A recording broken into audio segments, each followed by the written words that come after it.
تعالى اقولك على اهم تركية تعمليها وانت بتعملي البيض الاومليت. بلاش تحطي ملح او فلفل اسود على الاومليت وهو بيتقلب، لان البهارات والملح هيكلكع فيه ويروح في جنب واحد.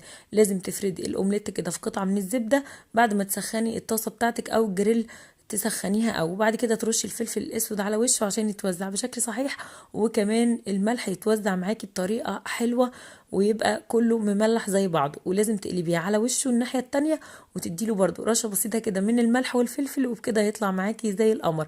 اعتمديها وصلي على النبي وادخلي اشتركي في القناة.